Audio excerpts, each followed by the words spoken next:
y su disponibilidad por venir de inmediato cuando lo invitamos. Le agradezco muchísimo que haya venido y creo que vamos a tener una tarde interesante. Y también de nuevo a don Oscar Pergaza, que ha sido junto con Pablo Atoiche el organizador del ciclo, pues darle las gracias y darle la palabra para que presente a nuestro conferenciante. Muchas gracias, señor director. Señoras y señores, buenas tardes a todos, amigos del país. Bueno, siempre es una satisfacción y un motivo de alegría presentar a canarios investigadores en los diferentes campos de la ciencia, sean ciencias sociales o sean ciencias de la naturaleza o la literatura o la historia. Pero en esta tarde tenemos la gran suerte de contar con un joven canario, porque realmente se trata de una persona muy joven. El doctor Farrugia de la Rosa presenta ya, a pesar de su juventud, un currículum verdaderamente impresionante y probablemente sea uno de los referentes en el futuro de lo que para nosotros evidentemente constituye un aspecto fundamental de nuestra historia, que es conocer nuestros orígenes, ¿no?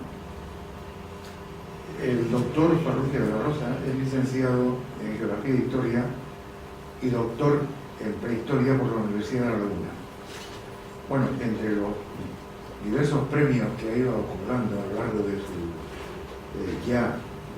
extensa actividad como investigador, está en primer lugar el premio extraordinario del doctorado de la Universidad de La Laguna en la División de Humanidades por su tesis doctoral, a la que me referiré luego.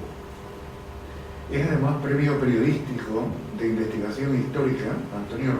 Romeo de Armas 2009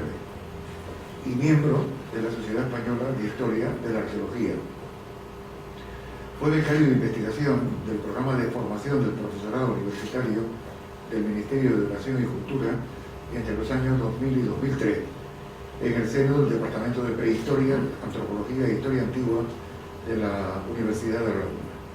Y es técnico superior en Arqueología Conservacional del Museo Arqueológico de Tenerife y técnico de Patrimonio Histórico en el Ayuntamiento de La Laguna. Ha participado en numerosas campañas arqueológicas de prospección y excavación en el archipiélago canario e igualmente en el ámbito peninsular. Sus trabajos de investigación se centran en la prehistoria de Canarias, como es lógico, con estudios sobre la historia de la arqueología de las islas, sobre la primitiva colonización insular, la teoría y la metodología arqueológica, las manifestaciones rupestres o las cuestiones identitarias. Y a pesar de su juventud, es autor de libros de los que destacan El poblamiento humano de Canarias, en la obra de Manuel de Osuna y Van den Helm, publicada en el año 2002. Su tesis doctoral, publicada ya en forma de libro, Ab inicio de análisis historiográfico y arqueológico sobre el primer poblamiento humano de Canarias, 1342-1969, publicada en el año 2004, y una obra publicada en inglés, Imperialist Archaeology in the Canary Islands, en 2005, que es el primer libro académico escrito en inglés sobre arqueología canaria, publicado en Oxford por la British Archaeological Report. Arqueología y franquismo en Canarias, política y poblamiento e identidad, del año 2007. Y En busca del pasado guanche, historia de la arqueología en Canarias, en el año 2011. Libro que ha sido prologado por Alain Schnapp, uno de los grandes especialistas a escala mundial sobre la historia de la arqueología. Este libro se presentó el pasado 1 de diciembre en la Universidad de la Sorbona de París, en la que el profesor Schnapp es catedrático. Bueno, no sigo leyendo más porque con esta referencia yo creo que tienen ustedes ya una idea bastante clara de la persona que les va a dirigir esta tarde la palabra y que esperamos todos ansiosos de escuchar. Muchas gracias. Pues adelante cuando quieras, muchas gracias.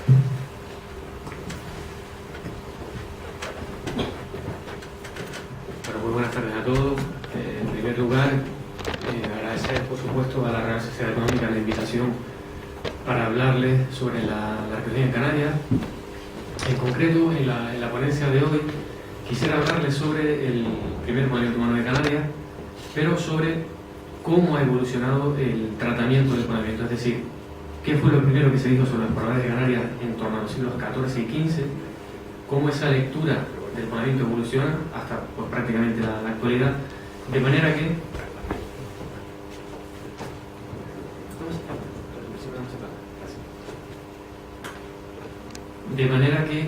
pues, los indígenas canarios, pues, desde prácticamente el siglo XIV hasta la actualidad, sufrieron, digamos, muchísimas mutaciones identitarias, ¿no? Fueron identificados con celtas, con vándalos, en fin, con armenios, hasta incluso romanos, púnicos, hasta la actualidad, que, bueno, parece ser que la zona más, digamos, probable de origen es el ámbito amazigh. En este sentido, hoy voy a hablarles, por supuesto, de arqueología, pero también de lo que se entiende o de lo que se llama pensamiento arqueológico. Es decir, voy a explicarles por qué durante todos estos siglos se dijo lo que se ha sabido sobre los guanches, ¿no? En primer lugar, y forzosamente, hablar del poblamiento de Canarias, quizás el principal objetivo de la comunicación, implica analizar cuál ha sido la conexión que ha existido entre Canarias y África entre los siglos XIV y XX. Insisto, el siglo XIV es el punto de partida porque es en esas fechas cuando llegan a Gran Canaria los frailes catalano-mallorquines, y en el siglo XX, bueno, pues prácticamente hasta las postrimerías del franquismo, que es digamos, el lapso temporal que he estudiado. A su vez quisiera mostrarles cuál es la relación, en el segundo punto, como pueden ver, cuál es la relación que existe entre el poder y la generación del conocimiento científico. Pues como verán a lo largo de mi intervención, el tema del poblamiento de Canarias ha estado muy condicionado por toda una serie de aspectos políticos y económicos que han sido en última instancia los que han, digamos, condicionado la imagen resultante del guanche. Y por supuesto vamos a periodizar lo que es el tema objeto de estudio, que en concreto son 3 fases de las que les hablaré inmediatamente. Pero antes de avanzar, sí quisiera comentarles que antes de entrar en materia, en Canarias nos enfrentamos con un problema conceptual muy importante en el ámbito de la arqueología, tanto en el marco cronológico, como pueden ver ahí, como en el marco humano. En el marco cronológico porque si ustedes se acercan a los libros que se han escrito sobre la arqueología de Canarias, verán que para unos autores se habla de la prehistoria de las Islas Canarias, para otros autores se habla de la protohistoria de las Islas Canarias, cuando realmente son conceptos muy dispares entre sí desde el punto de vista cronológico. Piensen ustedes que la prehistoria, pues prácticamente estamos hablando del 3er milenio antes de Cristo, antes de la era, por lo tanto de un periodo bastante lejano en el tiempo, frente a la protohistoria, que es un periodo mucho más cercano, en torno al 1er milenio antes de la era, y por lo tanto, como digo, son conceptos cronológicamente totalmente dispares y que se emplean muchas veces indistintamente en las publicaciones, hasta el punto de que, bueno, hay determinados investigadores que se han decantado recientemente por el concepto de prehistoria en función de los últimos hallazgos que vinculan a las islas con el ámbito romano y púnico. Insistiré sobre este problema más adelante, el tema de los conceptos prehistoria y protohistoria, y sí quisiera abordar ahora el marco humano, porque verán que a lo largo de mi presentación yo voy a hablar siempre de indígenas canarios y no de aborígenes, básicamente porque el término aborigen es un latinismo que viene de la palabra ab origine, que significa sin origen,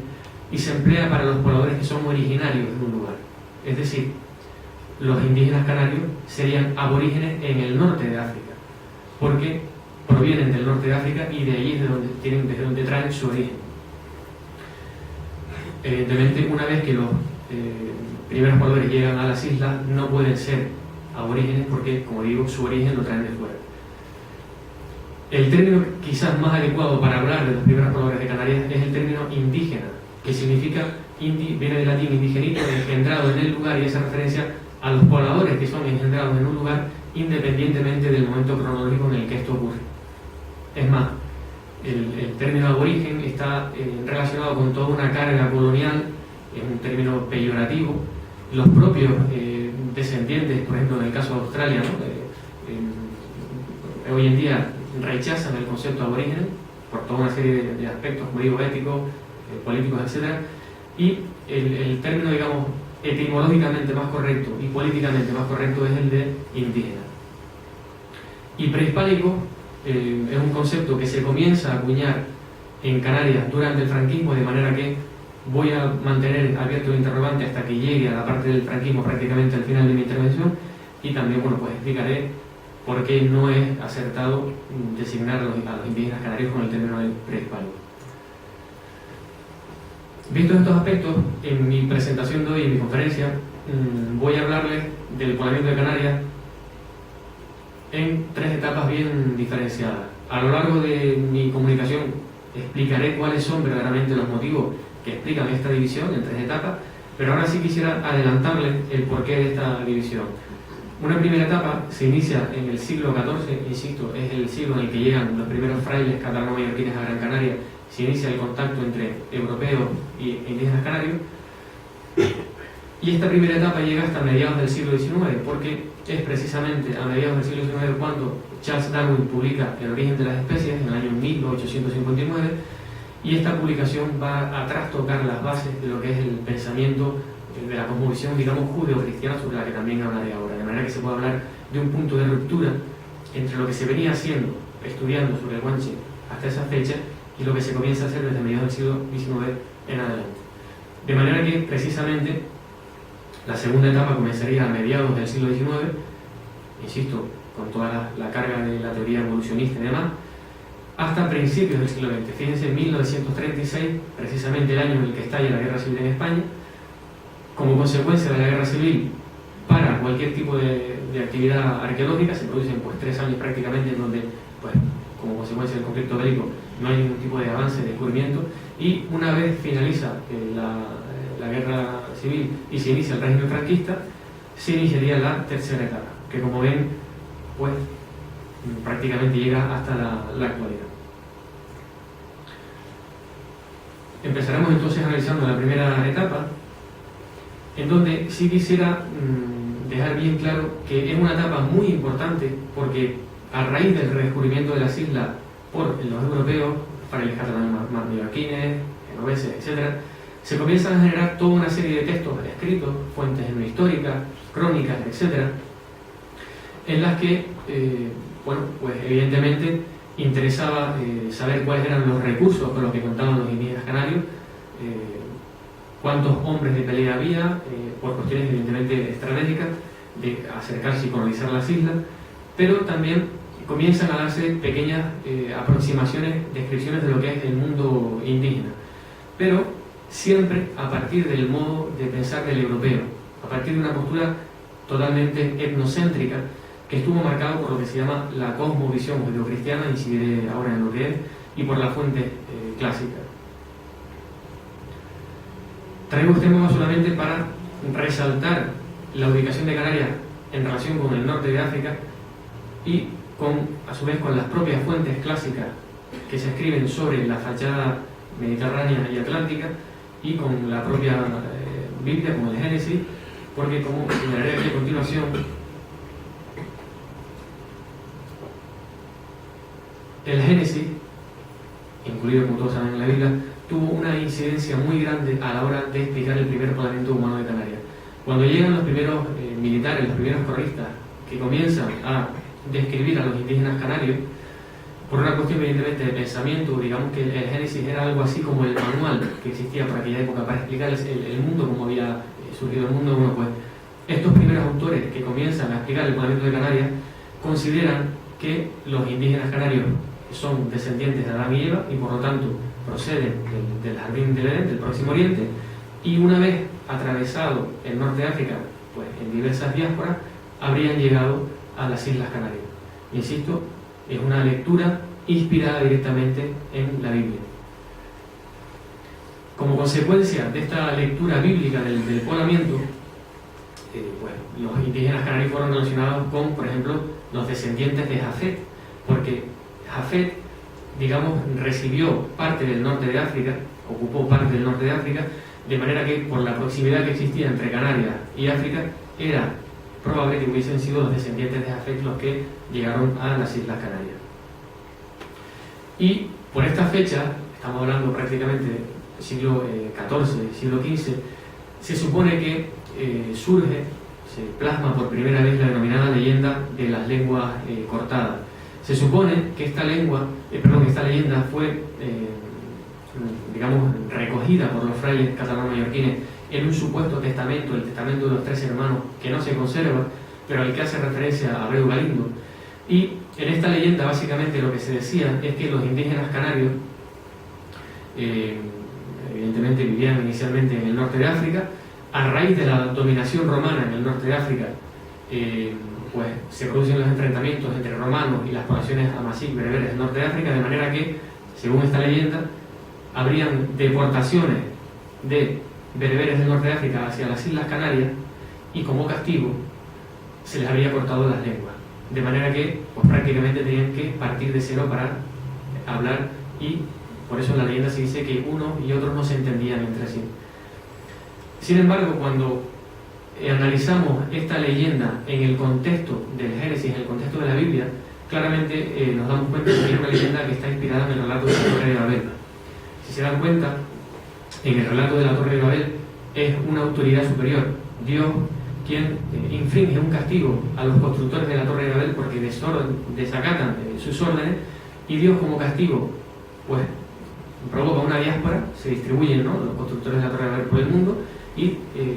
crea la confusión, creando pues lo que es el origen de los idiomas, ¿no? Pues básicamente la leyenda de las lenguas cortadas, el fondo en sí, como ven, lo que propone es lo mismo. Hay un castigo por una entidad superior, en este caso los romanos,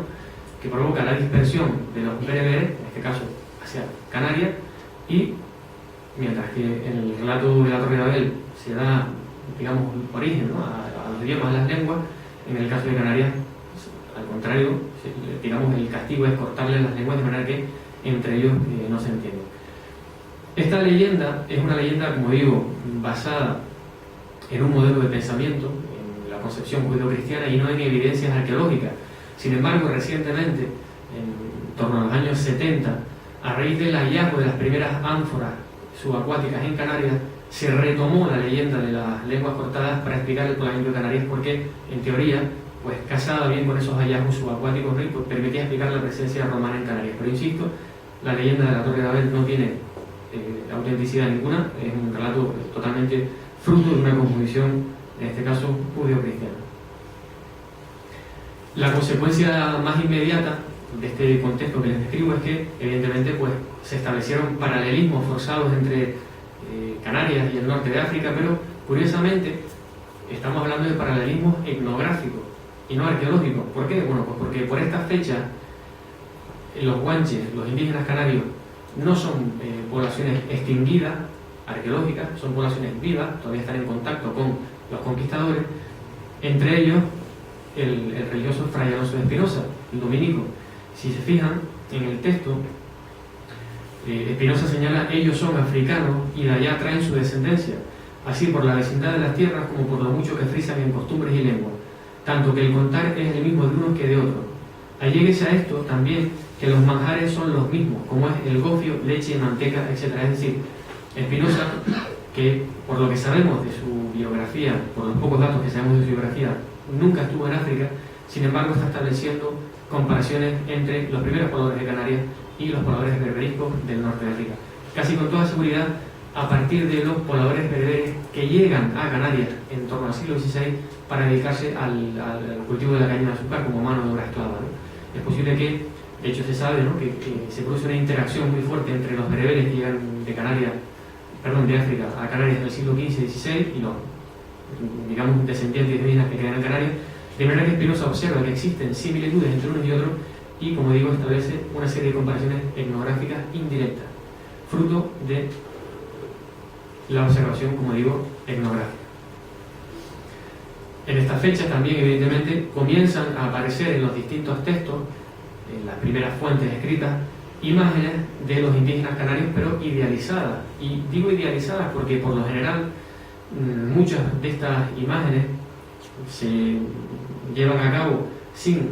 un contacto directo con los indígenas canarios, como puede ser el caso de la lámina que aparece en el margen inferior del derecho, ¿no? Es una lámina del siglo XVII que aparece en el manuscrito B de Le Canarien, que se conserva en Rouen, y es pues una imagen dibujada a 2 siglos de la conquista, donde prácticamente ya en las islas las sociedades indígenas estaban pues en extinción.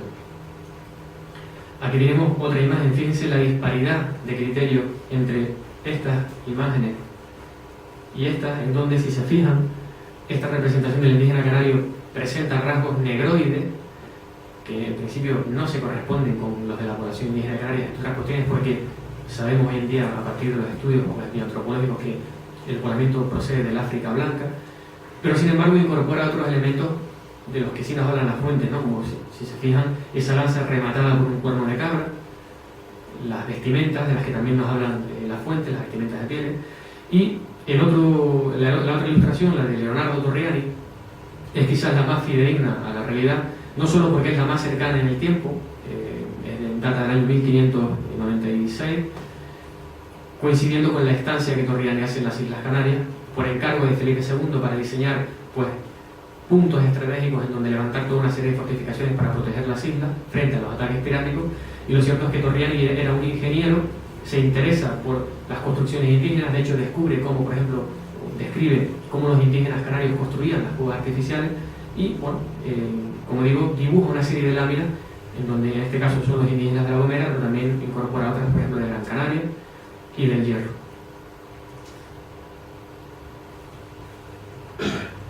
En esta primera etapa, que insisto, abarca desde el siglo XIV hasta mediados del siglo XIX, una cuestión está muy clara, y es que el poblamiento de Canarias se relaciona con África básicamente porque hay una proximidad geográfica, es decir, África es el continente más inmediato y por lo tanto de allí deben de venir los primeros pobladores de Canarias. Pero es que además, insisto, el Génesis habla de las poblaciones africanas que en teoría llegan a Canarias, y después también tenemos la llegada de esclavos berberiscos que llegan a Canarias, y pues como digo, Spinoza ve similitudes entre las costumbres de estos esclavos y las costumbres de los descendientes de los indígenas canarios. Y por supuesto se produce lo que se llama en esta fuente, o se detecta lo que se llama el nulo protagonismo del conocimiento indígena, es decir, estos primeros historiadores que llegan a Canarias, estos primeros militares, coronistas, escriben desde la óptica europea, desde su esquema mental. En ningún momento en las fuentes escritas son los indígenas canarios los que explican cuáles son sus costumbres, cuáles son sus tradiciones, cuál es su origen. De manera que, como digo, el conocimiento indígena, que vendría a ser esto de lo que les hablo en la pantalla, no está presente en las fuentes etnohistóricas, en las primeras fuentes escritas, en las historias generales. Y por lo tanto, toda la información que recibimos de las sociedades indígenas es indirecta. A pesar de que, por ejemplo, el propio Abreu Galindo habla en su historia general de que ha establecido contactos con algunos guanches viejos que le dan cierto tipo de información, o que, en el caso de Spinoza, llega a hablarnos de un mito de origen para explicar el poblamiento de Tenerife, ¿no? Insisto, no son nunca los indígenas quienes en primera persona dan la información, sino siempre nos llega filtrada a partir del catalizador de la perspectiva del europeo. Este marco, digamos, de pensamiento del que les he hablado, que prácticamente dura pues 4 centurias, se ve radicalmente trastocado a mediados del siglo XIX, porque entra en crisis la cosmovisión cristiana medieval, es decir, ese peso que había tenido el Génesis, ese peso que había tenido la lectura de la Biblia a la hora de explicar el primer poblamiento de Canarias, de repente empieza a ser cuestionado. Básicamente porque, como les decía antes, en 1859 Charles Darwin publica el libro del origen de las especies, en donde cuestiona toda una serie de principios, entre ellos, por ejemplo, que la cuna de la humanidad está en África, no en el Próximo Oriente, que por supuesto el hombre y la mujer no descienden de Adán y Eva, todos sabemos la teoría, ¿no?, de Darwin en relación con el mono, y por tanto se cuestionan las bases que habían permitido explicar satisfactoriamente hasta esa fecha el origen del poblamiento de Canarias. Toda esta remodelación, toda esta nueva forma de pensar coincide además en el tiempo con el nacimiento de la arqueología y de la antropología física en Canarias y de toda una serie de instituciones que van a estar aquí en Canarias asociadas a ambas disciplinas, ¿no? También hablaré de esto un poquito más adelante, son los casos del Museo Canario, el Gabinete Científico, Santa Cruz, etc. Pero es que además, paralelamente a todos estos factores que estoy comentándoles, en África se está produciendo lo que es el reparto colonial y hay una clara presencia francesa en el norte de África que va a tener secuelas en Canarias, como les reflejaré pues, ahora también, de manera que podemos hablar incluso del desarrollo de una arqueología imperialista en Canarias. Insisto, ahora les comentaré más desarrolladamente este aspecto. Y curiosamente, a raíz de este cambio de mentalidad se produce lo que se puede llamar la europeización del guanche. Ahora también les explicaré en qué consiste esto de la europeización del guanche, que por primera vez comienzan a ser definidos como prehistóricos. Y fíjense, a raíz también de la entrada en vigor del evolucionismo, si hasta la fecha había sido la relación entre Canarias y África la que había permitido explicar el poblamiento de Canarias, a mediados del siglo XIX se rompen con África y ahora el origen de los pobladores de Canarias se va a entroncar con Europa, con el continente europeo. Ahora les voy a explicar los distintos factores que explican esta realidad. Sabin Berthelot fue cónsul de Francia en Canarias. Fue originalmente enviado a las Islas Canarias para estudiar, digamos, pues las riquezas del Banco Pesquero Canario. Venía con una clara finalidad económica. Lo cierto es que luego se queda a residir en las islas con el cargo de cónsul y se interesa por el estudio de las antigüedades canarias. A raíz de una serie de trabajos de campo que lleva a cabo, Sabin Berthelot documenta una serie de cráneos que envía a París a Armand de Quatrefages, digamos el principal antropólogo de la época, para que los estudie. Y Armand de Quatrefages encuentra que existen toda una serie de similitudes entre esos cráneos que se habían encontrado en Canarias y unos cráneos recientemente descubiertos en la zona de la Dordogne, en Francia, en Cro-Magnon, la denominada raza de Cro-Magnon. De manera que Armand de Quatrefages lo que hace es hablar con René Vernon, este otro personaje, y lo envía en misión científica a Canarias para ahondar en el estudio de los cráneos canarios. De manera que desde fechas bien tempranas, casi desde recién descubrido el hombre de Cro-Magnon, la raza recién descubierto, perdón, la raza de Cro-Magnon, René Vernon llega a Canarias y efectivamente señala que existe una relación entre los cráneos documentados en Canarias y los cráneos que se habían documentado en Francia. De manera que, como digo, ahora el elemento racial, la raza de Cro-Magnon, permite establecer, según las teorías de la época, que los primeros pobladores de las Islas Canarias no vienen del norte de África, sino de Francia. Habrían descendido en latitud, habían cruzado el estrecho de Gibraltar para dar el salto desde África a Canarias. Evidentemente, Sabin Berthelot y René Vernon publican sus trabajos en revistas de Canarias y en revistas del Museo Canario. ¿Esto qué quiere decir? Que los intelectuales canarios que por esa fecha están aquí, Chile Naranjo, Betancourt Alfonso, Carlos Pizarroso, etc., están al tanto de estas teorías y desde bien temprano asimilan el discurso francés. De manera que según se comienza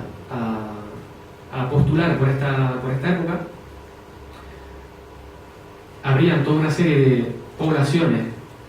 rubias, insisto en lo de rubia porque es uno de los elementos que emplean los antropólogos franceses para, digamos, argumentar esa procedencia europea del guanche, que están entroncadas con los indígenas canarios